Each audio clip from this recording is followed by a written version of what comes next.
think we're 2017. Shit. And last time we played was at the soccer center too, right? With Armandum. Yeah, I haven't been there in a while. I forgot what the inside of the soccer center looks like. I know, for real. All right, so okay, so let's just dive into it real quick. So for the people that don't know you, what's your first, last name, your age? First name Dante, last name Campbell. 1999, born May 22nd. Currently 20. Next month turning 21. Nice. Next month, 21. Yeah.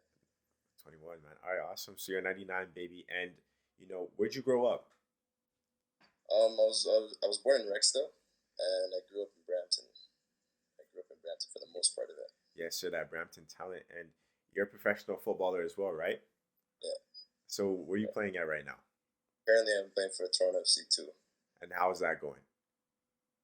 It's going good. It's opening up a lot of opportunities for myself. I'm just, trying to make it further and further, setting new goals for myself. For sure. And when did you sign your first professional contract? At what age? I believe it was 2017, around July, August, so 2017. I believe I was 18 when I first signed. So Dante, at 18, you're signing your first professional contract at Toronto. How did that all feel? It took a while to get used to. I was a little bit overwhelmed because, obviously every young player's dream is to, sign a professional contract and do what they love to do for a living. So it took a while for me to get over that. But then after, I realized that I have to start setting new goals for myself, enable for me to get better and reach my end goal, which is to be the best player I could be. Exactly. And, moving forward, do you have a plan set into place? Are you just going with the flow? Like, what do you do? A plan? What do you mean? Like, so do you have an aim for the next achievement? And for that next achievement, do you have a plan? My first initial plan is to be the best player I can be. I'm not too worried about there, but obviously, like as every other young player, every young footballer around the world, my goal is to play at the highest level possible throughout my career. Right. And how was the process of signing your first professional contract? Like, what is the process? Can you share with the young ones that don't know what my process or just your process for sure. Share that experience. So I was in Toronto FC Academy for about maybe since 2013, I believe. I started with the academy in 2012, and I've been training hard. I've been training with the older team usually, and I was getting to that age where I could start playing with the reserves and getting some training sessions in with the first team. And before I knew it, I was on the depth chart to start playing professional games with the reserve team, and it all came so quick, and nice. And I just kept working hard, and eventually started playing with the reserves. Now my next goal is to be with the first team. So how was that transition from the academy to play with the second team at TFC2? It was good. It was really good. It's something I like to look back on because you really see, like, in such a short time how far you came. Right. And it's just, you're playing the same game, but you're doing it differently. Like, you're doing you have a new persona. It's just, more professionalism and Yeah, so Dante, so now moving on for the first team, what are your plans? What are your goals for the first team? My goals is to become a first team player, start, and eventually start winning titles. Okay. And as I said before, just be the best player I can be and play at the highest level possible. What position are you playing at right now? Right now I'm sort of in between the right fullback position and the 6 and the 6'8".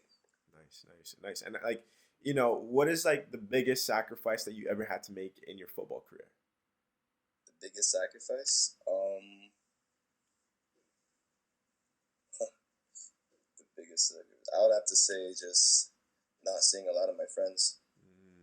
And not being able to hang around a lot of my friends. It's crazy. Everybody that I've interviewed so far, like all the ballers, that's what it all comes down to: family and friends. Yeah. For sure. And would you say the sacrifices are worth it? Definitely. I mean, I know everyone wants to see everyone all the time, but at the end of the day, sometimes in able to reach your goal, you have to separate yourself, and because you can't do all things at once, so sometimes you just need to take time aside and focus on your goal, and hopefully you'll reach it. And all your family and friends, if they're actually your family and friends, will be there Right. in the end game. So To understand what's yeah, going on, what you're going exactly. through, and what you're doing. Exactly, for sure. I agree with you. And for people that are watching right now, how do we know each other? Me and you, Dante. How we know each other? I mean, through the football world. Yeah.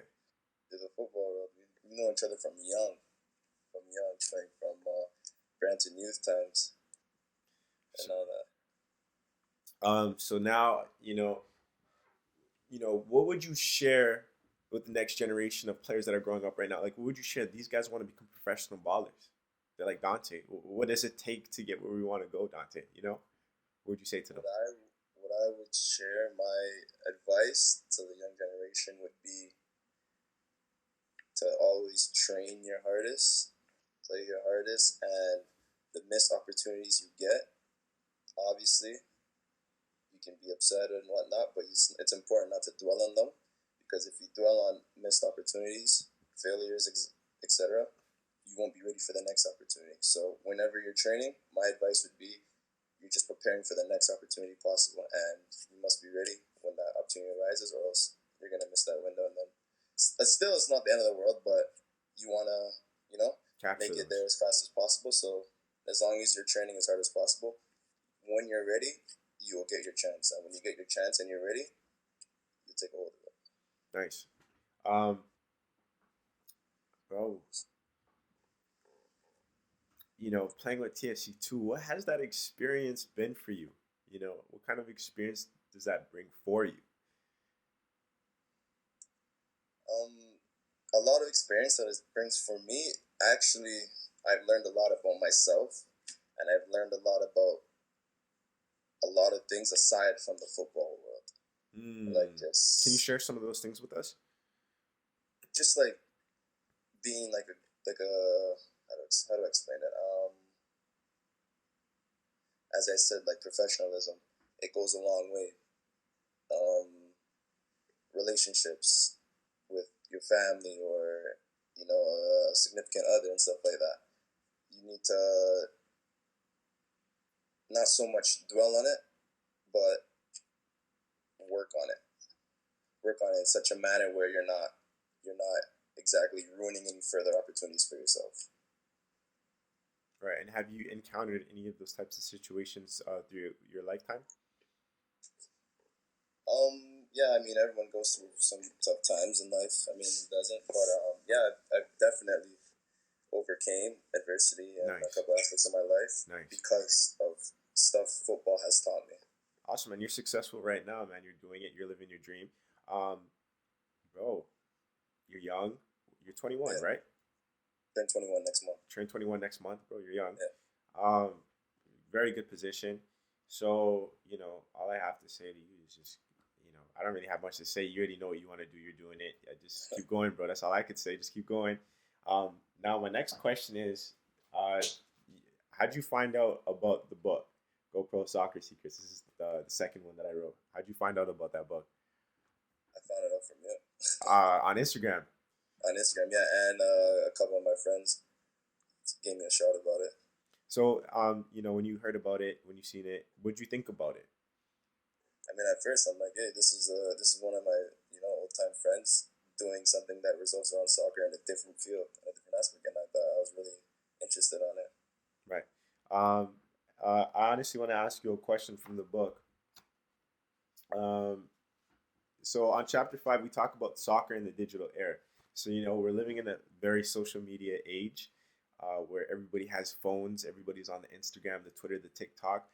Are you using these things to leverage off of, or how are you using these things? I mean, for me, I try and use it as a tool that helps me in life, but also sometimes when you need to just forget about, let's say you had a bad day at the office, or Yeah. et cetera, et cetera. It's never a bad tool to just take some time for yourself and just enjoy what's going on. but I also do believe that it could be harmful. Right, As right. you know, an easy example, keep you up at night Yeah, when yeah, you yeah. have training the next morning, or you know. But yeah, I try and use it in a way that helps me, For sure. motivates me in any type of way in life, such Yeah. as watching highlights, such as watching people's storyline, such as watching highlights, etc.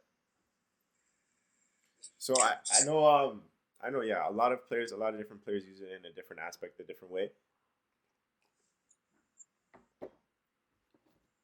Let me see if there's any more questions.